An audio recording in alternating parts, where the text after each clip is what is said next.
لکھنؤ بازار میں ایک غریب درزی کی دکان تھی جو ہر جنازے میں شرکت کے لیے دکان بند کر دیا کرتا تھا۔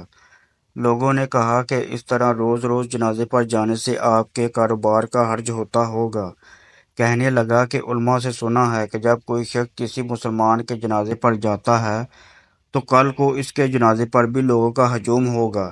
میں غریب ہوں، نہ زیادہ لوگ مجھے جانتے ہیں، تو میرے جنازے پر کون آئے گا؟ اس لیے ایک تو مسلمان کا حق سمجھ کر پڑھتا ہوں، اور دوسرا یہ کہ شاید کل کو مجھے بھی کوئی کاندھا دینے والا مل جائے۔ اللہ پاک کی شان دیکھیں۔ 1902 میں مولانا عبدالحی لکھنوی صاحب کا انتقال ہوا۔ ریڈیو پر بتلایا گیا، اخبارات میں جنازے کی خبر دی گئی۔ جنازے کے وقت لاکھوں کا مجمع تھا، پھر بھی بہت سے لوگ ان کا جنازہ پڑھنے سے محروم رہ گئے۔ جب جنازہ گاہ میں ان کی نماز جنازہ ختم ہوئی تو اسی وقت جنازہ گاہ میں ایک دوسرا جنازہ داخل ہوا اور اعلان ہوا کہ ایک اور عاجز مسلمان کا بھی جنازہ پڑھ کر جائیں۔ دوستو، یہ دوسرا جنازہ اس درزی کا تھا۔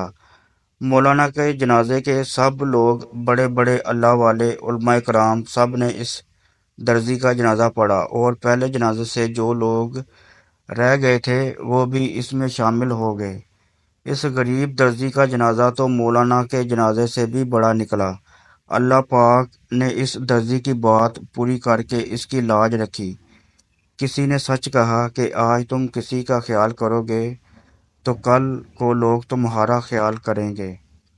اے اللہ، پوری امت مسلمہ کے گناہوں کی بخشش و ہدایت عطا فرما، اور ہم پر اپنی رحمتوں کا نزول فرما۔ آمین۔